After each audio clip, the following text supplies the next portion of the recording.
Romanos capítulo 10, nós vamos dar continuidade na exposição que nós estamos fazendo.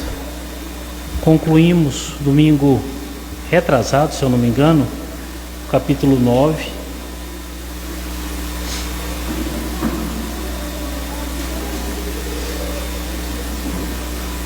E hoje nós começamos o capítulo 10.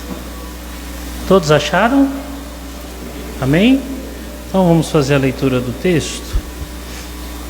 A palavra do Senhor diz assim, Irmãos, a boa vontade do meu coração e a minha súplica a Deus a favor deles são para que sejam salvos. Porque lhes dou testemunho de que eles têm zelo por Deus, porém não com entendimento, porquanto, desconhecendo a justiça de Deus e procurando estabelecer a sua própria, não se sujeitaram a que vem de Deus, porque o fim da lei é Cristo, para a justiça de todo aquele que crê. Ora, Moisés escreveu que o homem que pratica justiça decorrente da lei viverá por ela. Mas a justiça decorrente da fé, assim diz: não perguntes em seu coração, quem subirá ao céu? Isto é, para trazer do alto a Cristo, ou quem descerá ao abismo? Isto é, para levar Cristo dentre os mortos. Porém, que se diz? A palavra está perto de ti, na tua boca e no teu coração. Isto é, a palavra da fé que pregamos. Se com a tua boca confessares Jesus como Senhor, e em teu coração creres que Deus o ressuscitou dentre os mortos, serás salvo. Porque com o coração se crê para a justiça, e com a boca se confessa a respeito da salvação.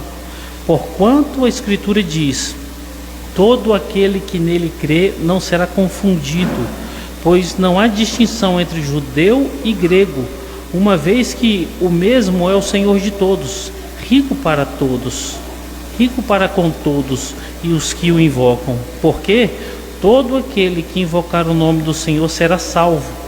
Como, porém, invocarão aquele a quem não creram? E como crerão naquele de quem nada ouviram? E como ouvirão se não há quem pregue? E como pregarão se não forem enviados? Como está escrito: quão formosos são os pés dos que anunciam as coisas boas. Verso 16. Mas nem todos obedeceram ao Evangelho, pois Isaías diz: Senhor, quem acreditou na nossa pregação? E assim a fé vem pela pregação, e a pregação pela palavra de Cristo. Mas pergunto, porventura não ouviram? Sim, por certo, por toda a terra se fez ouvir a sua voz, e as suas palavras até os confins do mundo. Pergunto mais, porventura não terá chegado isso ao conhecimento de Israel? Moisés já dizia: eu vos porei em ciúmes com um povo que não é nação, com gente insensata eu vos provocarei a ira.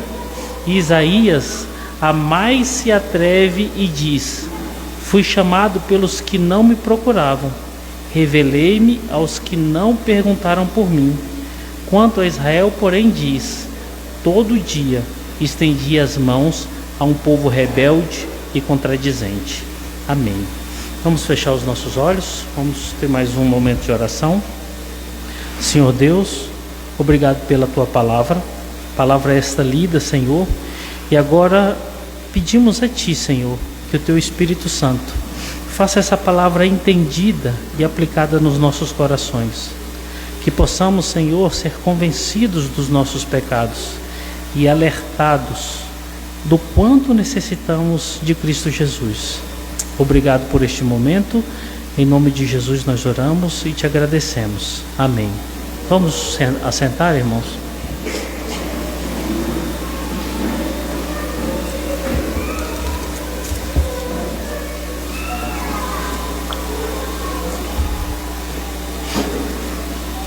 Meus irmãos, nós concluímos o capítulo 9 e como nós temos visto, A tônica que Paulo está trabalhando no capítulo de Romanos o tempo inteiro é este: salvação.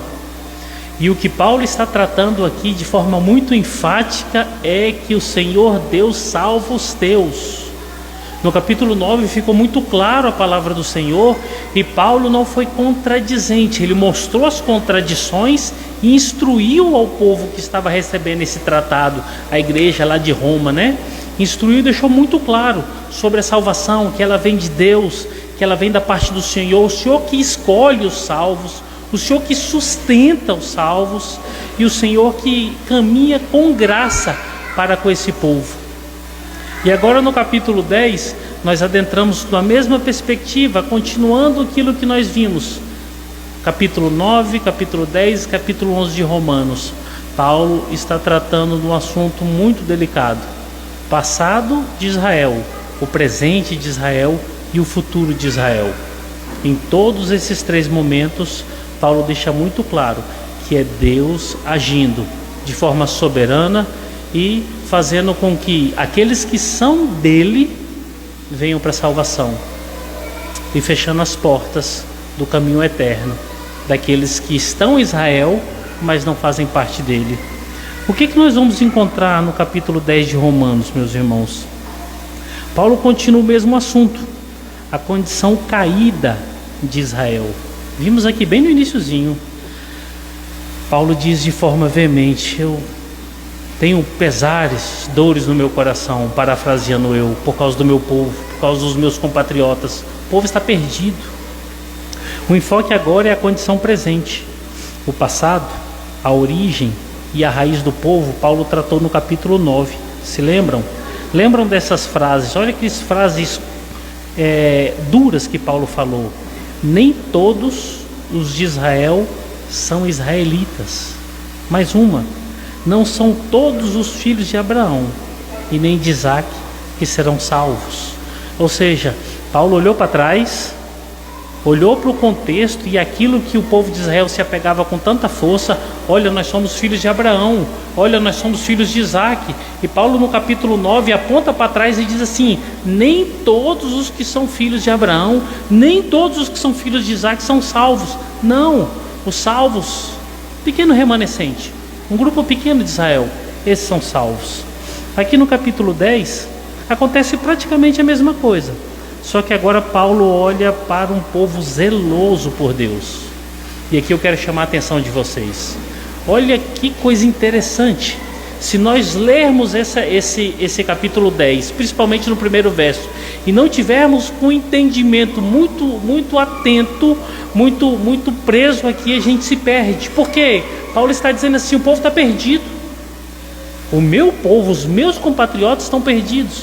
Mas no verso 1 Paulo fala assim: eles são zelosos. Estranho, né? Um povo zeloso perdido. Estranho isso. Quando a gente olha para Paulo e vê Paulo falando isso, é como se nós chegássemos para os dias de hoje e encontrássemos a mesma realidade nas pseudo-igrejas e nas muitas religiões. Eu acho que os irmãos vão concordar. Quantas pessoas zelosas nós encontramos no meio do mundo? Pessoas humanamente boas, caridosas, pessoas espirituosas, pessoas que tiram da própria boca para ajudar os outros. E aí nós olhamos para essas pessoas e falamos assim: são pessoas cheias de zelo pelas coisas de Deus. Paulo está olhando para o povo de Israel e está falando assim: eles são zelosos. Só que um detalhe nos chama a atenção: mas infelizmente esse zelo não é bíblico. Ou seja, é um zelo que não é conforme a vontade de Deus. Estavam fazendo mundos e fundos.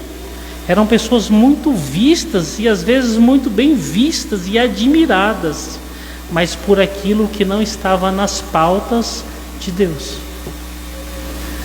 Isso aperta o coração de Paulo, porque ele saiu de um local onde muitas pessoas eram talvez muito mais zelosas do que ele, mas incapacitados da salvação, impossibilitados de irem a Deus, porque estavam presos num zelo que não agrada a Deus. Isso a gente observa muito nos dias de hoje. As pessoas são zelosas por demais por diversos critérios. Nós temos que ajudar os pobres, nós temos que ajudar as pessoas que estão nos hospitais, nós temos que fazer isso, nós temos que fazer aquilo, nós temos que fazer aquilo outro. E não é que nós não tenhamos que fazer, mas o problema é quando nós colocamos essas práticas como algo que faz de Deus um devedor nosso. E aí você observa que tem muitas religiões e muitas pseudo-igrejas cristãs que levantam essa bandeira. Nós somos zelosos, nós somos piedosos, nós ajudamos, nós atendemos, nós cuidamos, nós guardamos, nós estamos com as portas abertas para ajudar todo mundo. Mas no fim, a única pessoa que eles não conseguem ajudar são eles mesmos, porque eles são aprovados pelo mundo inteiro, mas são reprovados por Deus. O capítulo 10 nos mostra essa realidade. E o capítulo 10 nos chama para olhar para o que Paulo está instruindo aqui os irmãos em Roma, para que esses irmãos vivam para a glória de Deus, e traz para nós, os dias de hoje, esse mesmo chamamento. Somos chamados para glorificar a Deus, para vivermos a salvação em Cristo de uma forma piedosa, pujante e zelosa da palavra de Deus. Amém, meus irmãos? Nós vamos seguir o capítulo 10 da mesma forma que nós fazemos todas as vezes que nós entramos em um capítulo novo, depois de uma quebra do sermão. Vamos olhar de forma introdutória, ou seja, nós vamos ver o que Paulo está tratando aqui de forma macro, tentando pontuar ali nos seus pormenores, apontando nos próximos dias de pregação. Então quero que você fique com sua Bíblia aberta, e aí, de acordo com o que nós formos olhando aqui para os textos, eu vou pedir para alguns irmãos ficar em pé e com voz de trovão fazer a leitura do texto, tá bom? Então vamos lá? Versículo 1 ao versículo 3 aí de Romanos 10. Esse primeiro momento nós olhamos aqui para Paulo e observe um fato interessante. Olhamos Paulo aqui com um olhar contínuo, triste, verdadeiro e perplexo sobre seus compatriotas. Caião, você lê aí, verso 1 ao verso 3? Irmão, a boa vontade do meu coração e as minhas súplicas a Deus a favor deles são para que sejam salvos. Porque eles dão testemunho de que eles têm Deus por Deus, porém não como entendem. Porquanto, desconhecendo a lei de Deus e procurando estabelecer a sua própria, não se sujeitaram a quem veio de Deus. Amém. Obrigado, meu irmão. Nós temos dois ensinos bem claros aqui nesses 3 primeiros versos. O primeiro ensino nesse primeiro verso, que deve nos chamar muito a atenção, é esse. Paulo é um pastorzão. Paulo é um baita de um pastor. E mais, Paulo é um intercessor incansável. Sabe por quê, irmãos? Paulo, mesmo sabendo dessa condição caída, volumosamente caída, porque quando você olha pelos relatos dos textos que nós temos nas nossas mãos, você vai encontrar que o povo, o número daqueles que eram perdidos entre os judeus era muito maior do que os salvos, ou seja, o volume de gente que estava perdida era muito maior. É aquela coisa, Paulo não olhava pela perspectiva numérica. Puxa vida, nós estamos perdendo, não adianta falar, não adianta ficar expondo, o povo está perdido. Paulo não tinha isso. E Paulo não selecionava para ficar falando com aqueles que abraçavam. Paulo falava com todos. Paulo tentava aconselhar todos. Paulo confrontava todos. Paulo sentia dor no seu coração por todos os seus compatriotas, porque tinha característica de pastor. Eu senti um aperto no meu coração. O pastor sente isso. E observe, mais do que isso, Paulo era o intercessor. Inúmeras vezes nós encontramos Paulo orando. Inúmeras vezes nós encontramos Paulo dizendo: estou orando por vocês, estou me desgastando para clamar a Deus por vocês. Porque na mente de Paulo ele tinha uma certeza: o primeiro movimento, a primeira ação de alguém que pastoreia não começa com palavras, mas sim com oração, com intercessão. E Paulo se desgastava em oração. E aí nós observamos que essas características de Paulo contraditam muitos pastores dos dias de hoje. Por quê? Porque muitos pastores dos dias de hoje olham para as circunstâncias que vivem as suas igrejas e não tem aquela característica de pastorzão, de estender a mão para todos, de abraçar a todos, de poder ter um bom relacionamento com todos, se for possível. E mais, quantos estão dedicando tempo em oração? Quantos estão vivendo por uma vida piedosa? Paulo é anacrônico a nós, não só pelo que nós estamos vendo, pelo prazo de tempo que nós estamos aqui.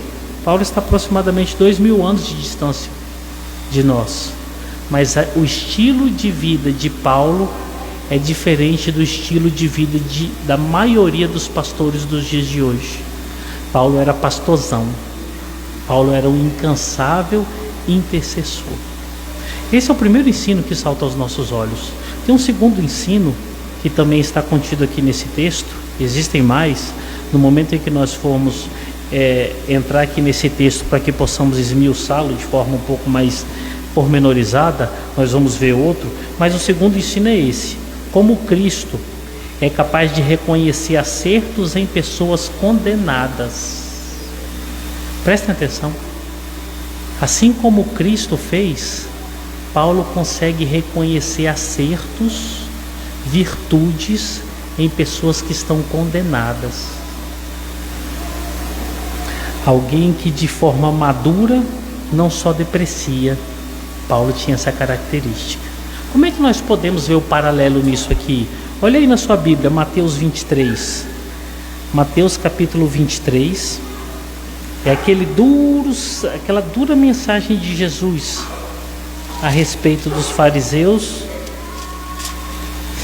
Ele diz assim, verso 1 ao verso 3. Olha aí, Mateus 23, verso 1 ao verso 3. Então falou Jesus às multidões e aos seus discípulos, na cadeira de Moisés. Olha isso aí. Na cadeira de Moisés se assentam os escribas e os fariseus. Fazei e guardai, pois, tudo quanto eles vos disserem. Olha isso aí. Porém, não os imiteis nas suas obras, porém dizem e não fazem. Jesus está apontando para uma classe totalmente reprovada. Homens perversos, homens impiedosos, mas eles tinham uma característica. Primeiro, eles estavam assentados na cadeira de Moisés. A classe e a categoria religiosa a qual eles ocupavam os assentavam ali. Segunda característica, eles tinham conhecimento para assim o fazê-lo, para estarem. Então, ouçam tudo o que eles falarem para vocês. Por quê? Eles estão falando que é certo. Só que existe uma terceira demanda. Para no que eles estão falando. Para aí, porque a vida, o estilo de vida deles é reprovável. Jesus está deixando aqui aqueles que estão ouvindo os seus discípulos com o entendimento certo. Pode ouvir, pode ter certeza que eles estão, mas não os imitem, porque eles são reprovados. Quantos estamos vivendo isso nos dias de hoje? Irmão, se tornou uma praga no nosso meio. Muitos irmãos, muitas igrejas, muitos líderes falam e ensinam de forma exequível, mas a conduta de vida é reprovada. Quantos? Inúmeros, irmãos. E o pior é que muitos de nós crentes nos dias de hoje não temos essa medida de prudência, parar no ouvir. E infelizmente estamos repetindo. Não é sem motivo que a igreja evangélica de hoje afunda-se. Repito, não é sem motivo que hoje a igreja evangélica afunda-se em escândalos. Porque estamos escutando pessoas preparadas, estamos reconhecendo pessoas preparadas e estamos imitando escândalos das pessoas preparadas. Isso é perigoso, irmãos. Aonde que nós encontramos isso em Paulo? Aqui em Romanos capítulo 9, do verso 1 ao verso 5, e mais uma vez aqui em Romanos capítulo 10, do verso 1 ao verso 3. Eu vou ler aí com vocês. Olha aí o capítulo 9, do verso 1 ao verso 5. Digo a verdade em Cristo, não minto, testemunhando comigo no Espírito Santo a minha própria consciência. tenho grande tristeza e incessante dor no coração, porque eu mesmo desejaria ser anátema, separado de Cristo por amor dos meus irmãos, meus compatriotas segundo a carne. Quem são esses? Aí ele especifica agora aqui no verso 4 e no verso 5, e o que eles possuem. Olha, eles são israelitas, pertence-lhes a adoção e também a glória, as alianças, a legislação, o culto e as promessas. Verso 5: deles são os patriarcas, e também deles descende o Cristo segundo a carne, o qual é sobre todos, Deus bendito para todo sempre. Amém. Capítulo 9, do verso 1 ao verso 5. Agora olha aí o capítulo 10, do verso 1 ao verso 3. Paulo diz assim: irmãos, a boa vontade do meu coração e a minha súplica a Deus a favor deles são para que sejam salvos. Por quê? Porque estão perdidos. Porque lhes dou testemunho de que eles têm zelo por Deus, porém são não com entendimento. Porquanto, desconhecendo a justiça de Deus e procurando estabelecer a sua própria, não se sujeitaram a que vem de Deus. Paulo está sendo semelhante a Cristo. E se existe um mandamento importante e bonito nas Escrituras, esse mandamento é nítido aos nossos olhos. O Senhor fala assim: sede santo porque eu sou santo. O Senhor não está mandando você procurar referência em outros homens. O Senhor não aponta para prováveis outros deuses. Ele aponta para Ele mesmo, o tempo inteiro. Paulo está cumprindo isso aqui. Amém? Verso 1 ao verso 3. Agora vamos ver o verso 4. O verso 4, nós temos o ponto de ignorância ou a pedra de tropeço dos judeus. Você lê aí, Israel, por favor. Romanos capítulo 10, verso 4. Porque eu darei a Cristo para a justiça de todo aquele que crê. Olha aí. Aqui é o ponto de ignorância do judeu, a pedra de tropeço do judeu. Por quê? Porque eles esqueceram e não conseguiram entender que de tudo que estava escrito, de toda a tradição e toda a história que se havia vivido, findava-se em Cristo. Cristo cumpriu todas as exigências de Deus. Cristo cumpriu toda a lei. Em Cristo está a nossa salvação. Em Cristo está a nossa dependência. E o judeu deveria ter entendido: em Cristo está tudo aquilo que nós estamos esperando. Mas só que o problema é, quando eles encontraram Cristo, eles rejeitaram Cristo. Eles procuraram qualquer outra coisa. Quem? Este daí? Esse daí não é filho de José? Filho de Maria? Não são os irmãos dele, as irmãs dele que transitam no nosso meio? Esse daí? Esse Galileu? Não, não tem como. Vamos ficar com a lei, ela é muito mais segura. Ou seja, eles se perderam aqui. Aí nós olhamos para os dias de hoje, não está diferente, irmãos. Eu acredito que Paulo escrevendo isso aqui lá em Roma também não deveria estar muito diferente. Pessoas procurando qualquer coisa como salvação, menos Cristo. Procurando religiões, procurando o nome de homens, procurando sonhadores, profetas, curadores, curandeiros, todo tipo de marmota. Por quê? Eles conseguem ver Deus nessas coisas, eles conseguem ver algo misterioso nessas coisas e se pegam nisso, se perdem. A salvação está na igreja fulana de tal, a salvação está ali, a cura está ali, não está em nenhum local. A igreja não salva, religião não salva, Cristo salva, só Cristo salva. O povo se perdeu aqui, se perdeu aqui. Você encontra nos dias de hoje, irmãos, está assustador. Irmãos, na igreja fulana de tal vai estar o pastor, a pastora, o curador, a curadora fulana de tal. O povo passa, antigamente passava-se nos caixas eletrônicos, no banco, sacava dinheiro porque tinha que pagar muita coisa, eram ofertas e ofertas. Hoje tem o Pix, é mais fácil, mas as igrejas, fulana de tal, local tal, milagre, revela até o CPF. Lá você vai encontrar cura, lá você vai encontrar graça, lá você vai... Mudou quase nada, irmãos.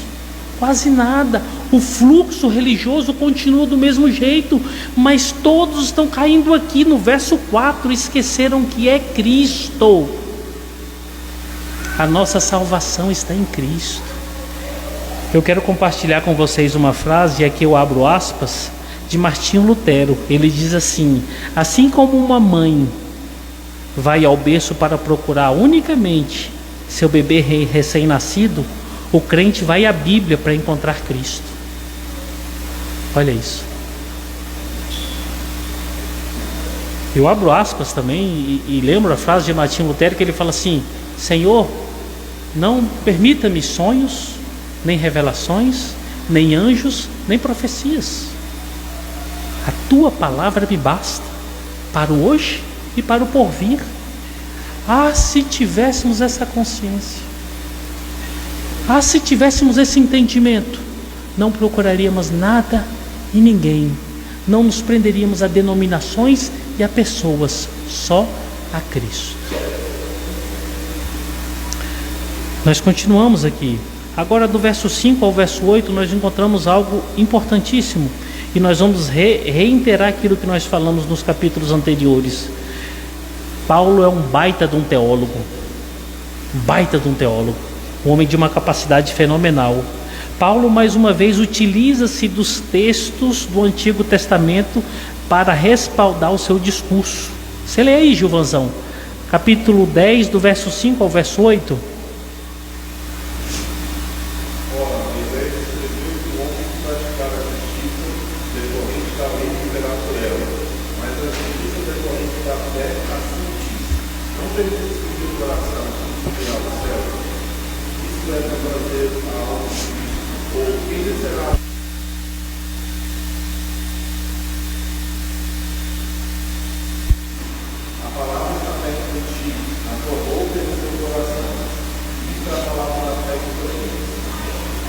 Amém. Observem, Paulo de novo volta para o Antigo Testamento para que possa ter respaldo daquilo que ele está instruindo os irmãos que estão lá em Roma. O que isso significa? Significa que Paulo mais uma vez está dizendo assim: eu estou respaldado por toda a lei, estou respaldado pelos profetas, eu estou respaldado, obrigado, eu estou respaldado pelos textos sagrados. Paulo, quando instrui, ele se volta à palavra, irmãos. Não se volta a outras coisas. Ele não se volta para pessoas. Ele se volta ao texto sagrado. Permitam-me reenfatizar aquilo que eu venho falando sobre isso. O crente, tudo que ele vai fazer é em conformidade à palavra, irmãos. Aonde que você está sendo orientado em relação a isso? Na palavra. Qual é a base? Qual é a solidez para que você possa dizer tal coisa? A palavra. Por que você deixou de fazer tal coisa? Por que você deixou de tomar tal atitude ou tal escolha? Pela palavra. Mas é a palavra que diz tudo na sua vida? Sim. Sim. É a palavra, não é nada mais do que a palavra. É a igreja? Infelizmente não é a igreja, irmãos.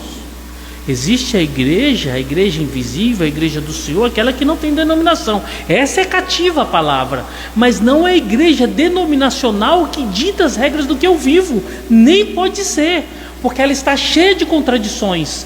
Mas o que dita a regra do que eu vivo? A palavra. Paulo está sendo enfático aqui com esses irmãos que estão lá em Roma. Toda vez que ele abre, tece doutrinas, ele se volta à palavra. Por quê? É o texto inteiro da palavra de Deus que deve normatizar nossas vidas. É o texto inteiro. Não é sem motivo que quando você encontra um crente que não é dedicado e nem zeloso, estudioso pela palavra de Deus ou da palavra de Deus, ele é um crente fraco, anêmico, improdutivo. Por quê? Ele vive pelo que ele escuta. Ele vive pelo que ele vê. Não, irmãos. As nossas escolhas, os nossos passos são em conformidade ao que diz as Escrituras Sagradas. Eu devo viver assim. Eu devo dedicar a minha vida à palavra de Deus.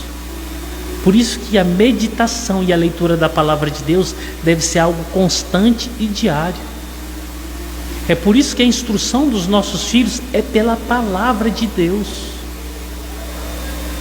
Não é segundo a pedagogia contemporânea, nem a pedagogia de tempos idos. É segundo o que diz a palavra de Deus. Mas para isso nós temos que estar cheio dela nos nossos corações. Tem um texto que nos ensina muito isso. Olha, abre sua Bíblia aí em Deuteronômio capítulo 6, para que nós possamos compreender um pouquinho daquilo que nós estamos meditando aqui em Paulo. Deuteronômio capítulo 6, a partir do verso 1, ele começa a dizer assim: estes, pois, são os mandamentos e os estatutos e os juízos que mandou o Senhor, teu Deus, se te ensinassem, para que os cumprisses na terra que passas a possuir. Olha o verso 2. Observe o que Moisés dita aqui no verso 2 e ensina: para que ames ao Senhor. Como é que ama o Senhor? Conhecendo os estatutos, obedecendo os mandamentos, conhecendo a lei. Essa é a forma de amar a Deus, tanto no Antigo quanto no Novo Testamento. Para que temas ao Senhor teu Deus e guardes todos os teus estatutos e mandamentos que eu te ordeno, tu e quem, irmãos? Tu e ao teu filho e o filho do teu filho todos os dias da tua vida, e que os teus dias sejam prolongados. Verso 3: ouve, pois, ó Israel, e atenta em cumprires, para que bem te suceda e muito te multipliques na terra que manda leite e mel, como te disse o Senhor Deus dos teus pais. Ouve, Israel, o Senhor nosso Deus é o único Senhor. Agora olha o verso 5: amarás, pois, o Senhor Deus. Os crentes daquela época amavam a Deus quando obedeciam o Senhor e guardavam os estatutos. Os crentes daquela época amavam o Senhor Deus quando faziam todas essas coisas e inculcavam no coração dos seus filhos. Isso é amar a Deus. Amar a Deus é isso, é aquilo outro. Não, amar a Deus é obedecer. Qualquer outra coisa está em decorrência à obediência. Mas infelizmente nós colocamos o nosso emocionalismo na frente. E aí ele segue: amarás, pois, o Senhor teu Deus de todo o teu coração, de toda a tua alma e de toda a tua força. Essas palavras que hoje te ordeno estarão no teu coração. E agora o verso 7, ele diz assim: tu as inculcarás a teus filhos, e delas falarás assentado à tua casa, quando andando pelo caminho, e ao deitar-te e ao levantar-te. Amar a Deus, guardar os seus mandamentos, viver para a glória dele, isso é para o crente. Você é chamado a fazer isso. Você é chamado a viver isso com toda intensidade. O contrário disso, amor, né, irmãos, não é amor a Deus, não. São firulas evangélicas. Tem gente que acredita que está servindo a Deus porque está bem vestido, porque tem uma rotina dominical. Isso não é amar a Deus. Tem gente que acredita que está amando a Deus, servindo a Deus, porque é um bom contribuinte à casa de Deus. Isso não é amar a Deus.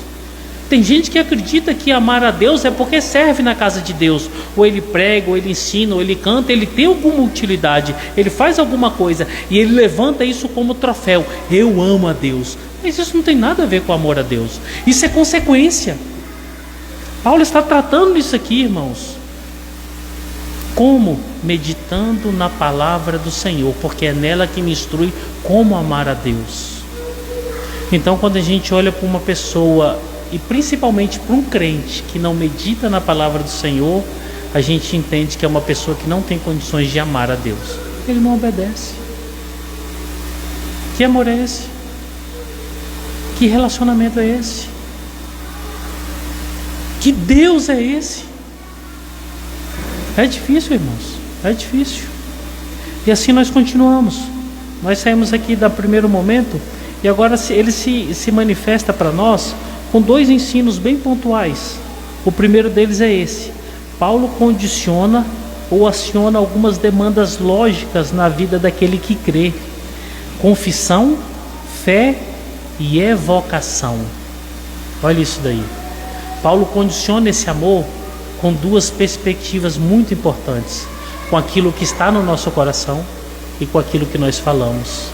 Olha aí na sua Bíblia, capítulo 9, capítulo 10, verso 9 e o verso 13. Verso 9 diz assim: se com a tua boca confessares Jesus como Senhor e em teu coração creres que Deus o ressuscitou dentre os mortos, serás o quê? Salvo. A primeira realidade daquele que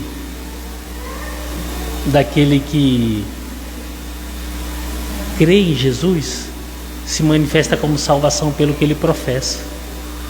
Ou seja, você vai conhecer um crente pelo que ele fala. Olha que coisa linda. Você vai conhecer o crente pelo que ele fala. Segunda demanda, verso 13. Olha o que diz aí no verso 13. Porque todo aquele que invocar o nome do Senhor, este o quê? Este vai ser salvo. É aquele que ora confiadamente em Cristo. Senhor, eu invoco o teu nome. Senhor, salva a minha vida. Percebe? Confissão, proclamação, conduta de vida. São marcas de quem é salvo. O segundo ensino aqui, irmãos, é a necessidade da proclamação universal. O que Paulo está dizendo? A salvação ela não está atrelada só para o intrapessoal, só para mim, só para mim. Eu sou salvo, então sou eu, é para mim, tudo para mim. Não, ele não está falando isso. Primeiro, é para mim, porque eu tenho que ter certeza da minha salvação. Eu ando como salvo, eu tenho atitudes de salvo. Mais do que isso, a consequência lógica da pregação é a aceitação de alguns. E aqui agora Paulo vai falar do mistério da pregação do Evangelho. Daquela que vai a longe, daquela que chega nas casas, daquela que chega nas esquinas das ruas, daquelas que chegam nos presídios, nos hospitais, em qualquer local, ela vai. As qualidades dos enviados é onde Paulo agora mostra. Capítulo 10, verso 15. Olha a parte B do verso.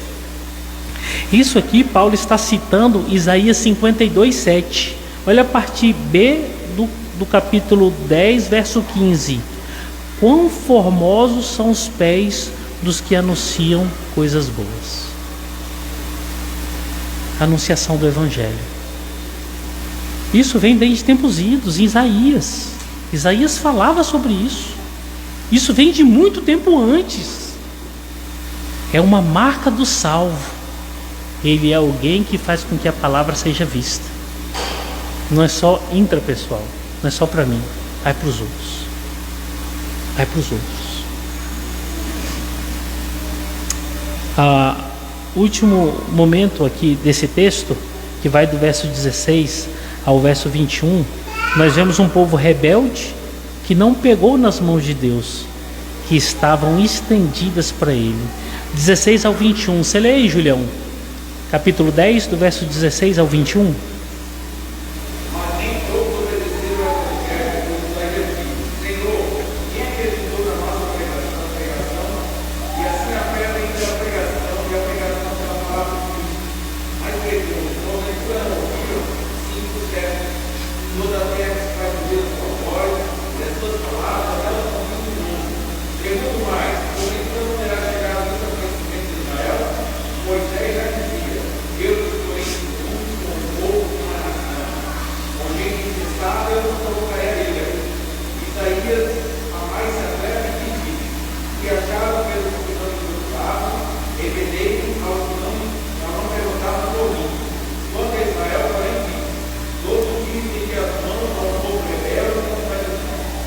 Olha isso aí, olha que situação.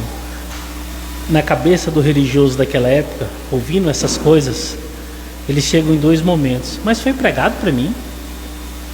Foi pregado? Foi.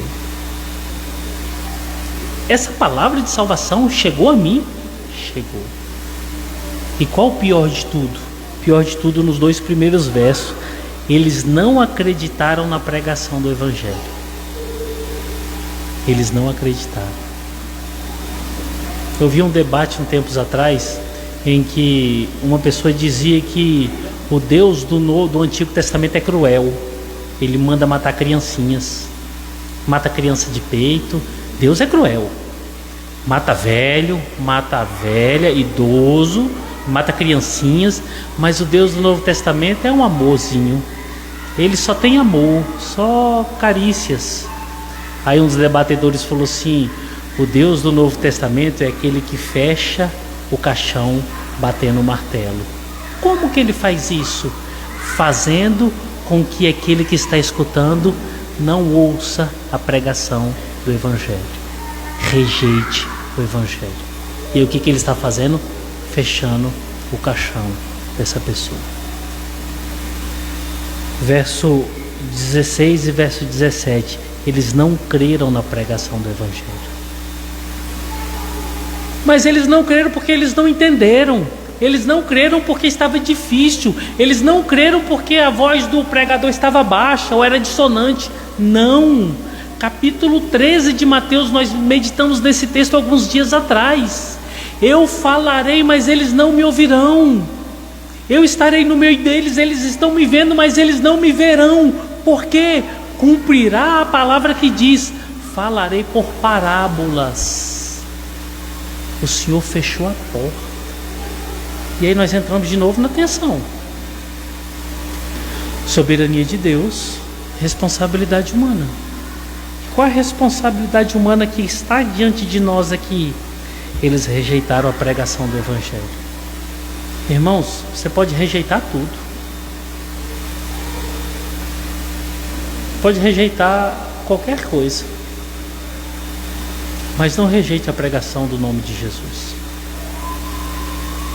Duvide de tudo. Duvide de todos. Mas não duvide, não questione sobre o amor manifestado no Evangelho de Jesus. Eles rejeitaram. Rejeitaram a palavra viva. Imagina, 4.000 anos de história, 4.000 anos de espera. Quando chegou aquele que era o prometido, eles rejeitaram. Olha o verso 16, verso 17. Mas nem todos obedeceram ao Evangelho, pois Isaías diz: Senhor, quem acreditou na nossa pregação? E o verso 17: e assim a fé vem pela pregação. Pregação do que, irmãos? Pregação do Evangelho, pregação da palavra. O Espírito Santo pega essa palavra e coloca no coração daquele que é salvo, fazendo com que ele entenda que houve uma intervenção na vida dele naquele dia. Só assim. E Paulo está dizendo: eles rejeitaram o Evangelho. Segunda demanda aqui nesse texto: a palavra não foi ouvida? Não chegou ao conhecimento de Israel? Paulo é enfático e diz assim: sim, ela chegou. Não só lá, pelo entendimento lógico do que ensina as Escrituras e pelo que nós vemos no perpassar da história, ela ressoou o mundo inteiro. Olha o verso 18 aí. Mas pergunto: porventura não ouviram? Sim, por certo. Por toda a terra se fez ouvir a voz, se fez ouvir a sua voz, e as suas palavras até os confins do mundo. Eu abro aspas mais uma vez e trago uma frase de João Calvino. Ele diz assim: a voz de Deus ressoa o mundo inteiro, mas ela só penetra o coração daqueles que estão ordenados à salvação. A obrigação do pregador é pregar. Quantos vão aceitar o Evangelho? A obrigação do missionário é continuar pregando. Mas quantos abraçarão o Evangelho? A função da igreja é ensinar. E quantos ouvirão a voz do Evangelho? Não importa. Só o eleito, só aquele que foi chamado por Deus, aquele que foi escolhido por Deus antes da fundação do mundo vai ouvir. Os demais não ouvirão. E entendam, essa voz está indo até os confins do mundo. Pastor, e os silvícolas? Está chegando lá. Pastor, e os que estão no meio do mato, os primatas? Está chegando lá. E aqueles que estão lá no deserto? Está chegando lá. Não se preocupe. Duas certezas abrem diante de nós, diante dessa situação. Quando eu estava lá na igreja do Evangelho Quadrangular, alguns anos atrás, eu não esqueço disso até hoje. O pessoal estava falando que missionários da igreja do Evangelho Quadrangular, e eles são muito ativos, semelhantes a Jocum. Eles estavam pregando lá no Amazonas, e de repente eles entrando, e lá tem locais que não pode entrar, perigosos. E aí eles começaram a escutar o louvor. Acharam estranho, o que é aquilo? Louvor no meio da mata. E foram indo. Quando foi abrindo-se a mata, estava lá uma igreja, a igreja do Evangelho Quadrangular. Só tinha silvícola lá dentro. Ou seja, o Evangelho está chegando, está indo. Nós temos missionários que nós nos comunicamos, que a gente não fala os nomes por causa da internet, mas estão aí, no meio de povos. Índia, África, estão lá. Como vivem as outras demais pessoas, tentando sobreviver no meio do caos da vida, mas aos pouquinhos ministrando a palavra. E essa palavra é ouvida e abraçada por um e por outro, por aquele que o Senhor chamou. Pastor, e aqueles que não ouvirem? Aí nós vamos lá para Romanos 2. Os céus proclamam a glória de Deus. Os atributos do Senhor devem ser reconhecidos por todos. Se Ele não comunicou por sua palavra, e essa comunicação daquilo que é atributo de Deus visível não trouxe conversão, realmente ele era um perdido. Mas lembre-se, a voz do Senhor está ressoando o mundo inteiro. O mundo inteiro. Não tenhamos dúvidas disso. Como igreja, diante dessa situação, nós somos chamados para sermos missionários. Missionários em oração, em contribuição. E se houver algum chamado aqui no nosso meio, que Deus faça arder o seu coração com a chama por almas, para que o Senhor possa trazer conversões. E por último, irmãos, um povo que não era povo de Deus, um povo que não buscava a Deus, se fez povo. Um povo que não buscava a Deus foi chamado e se levantou para que pudesse trazer ciúmes àqueles que eram o povo de Deus. Deus levanta os gentios. Você lê aí, Gilvanzão, verso 19 ao verso 21.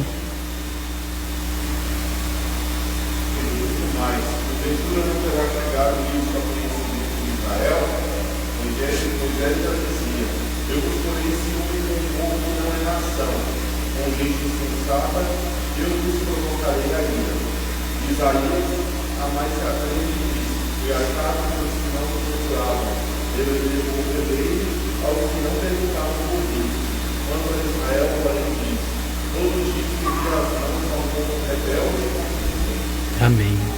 Aqui Paulo finaliza dizendo e apontando o seguinte: aqui são gentios. Dentro do escopo de Israel, rejeitados, cães, indignos de Deus. Mas Deus, há tempos, havia colocado na sua agenda que Ele interviria na vida dos gentios. Para o judeu isso é revoltante, porque existe um povo agora que não é povo, que está adorando a Deus. Existe um povo que não era povo, que está clamando o nome do Senhor. Isso é revoltante. Mas o que Deus fez? Chamou os seus. Existe uma parábola aqui no Evangelho, vocês devem se lembrar dela. A Bíblia diz que o Senhor tinha uma festa e Ele chamou os convidados. E os convidados fizeram o quê? Rejeitaram. Os da casa rejeitaram. Os parentes rejeitaram. Vai ter a festa. É uma festa do meu filho, é uma festa minha. Vem para minha festa, vem para minhas bodas. O que eles fizeram? Rejeitar. Aí o que diz a palavra? Vai às ruas, chame todas as pessoas, desde aquele que é o andarilho, o transeunte, o pedinte, e principalmente aqueles que não são da fé, chame-os. E quando houve esse chamamento, os que não eram, vieram e fizeram parte das bodas. O que o Senhor está fazendo? Provocando ira, ciúme naqueles que são o seu povo e chamando aqueles que não são. Sabe por que eu me alegro e vocês devem se alegrar? Porque nós somos esses que não iam entrar na festa. Porque o primeiro convite era para aqueles que eram da tradição, era para aqueles que faziam parte de uma etnia. Nós fazemos parte dos transeuntes da rua. Nós fazemos parte daqueles que não tinham espaço. Mas porque eles rejeitaram o chamamento, essa mensagem chegou a nós. O crente dos dias de hoje é alguém que deve ter tamanha certeza da sua salvação e da sua indignidade diante de Deus, que uma das características mais visíveis e viáveis no coração de um crente de hoje é humildade. Humildade, pastor? Sim. Porque não eram para vocês estarem aqui. Não éramos para nós estarmos adorando a Deus, seguindo esse pensamento cronológico. Mas ele mudou isso aos olhos dos judeus. E agora o judeu passa a ver um povo que não era povo, sendo povo. Nós hoje, nós somos de Deus, somos povo de Deus. E a triste situação, Israel rejeitou o Senhor. Qual é a situação presente de Israel? Rejeição. Eles rejeitaram a Cristo. O que está acontecendo com todo que está morrendo ali? Duro fim. Duro destino. Esse é o capítulo 10. O capítulo 11, Paulo vai estar tratando agora do futuro. Só que no capítulo 10 nós vamos aqui, a partir do próximo domingo, estar meditando parte a parte, para nos aprofundarmos em tudo isso que Paulo está falando, trazendo as implicações daquela época e trazendo as implicações para os nossos dias. Que Deus nos abençoe, que Deus traga à nossa mente essa realidade. Deus traga à nossa mente essa consciência. Nós não éramos povo e Ele nos fez povo. Mas com um detalhe importantíssimo, o apóstolo João vai falar isso lá no capítulo 5. Os ramos ali na videira, para que nós não venhamos a nos ensoberbecer.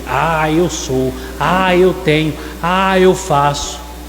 O Senhor fala lá, os ramos originais foram cortados e lançados fora. Vocês que estão sendo enxertados ali na videira, sejam vigilantes e sóbrios. O Senhor está trazendo vocês para uma vida de santidade, uma vida frutífera. Lembre-se que ali na videira, a videira é Cristo. Meu Pai é o agricultor. Meu Pai cuida dos ramos para que eles deem muitos frutos.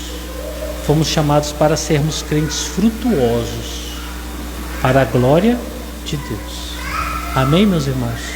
Então vamos orar ao nosso Senhor, agradecidos e suplicando para que Ele possa colocar essas palavras no nosso coração.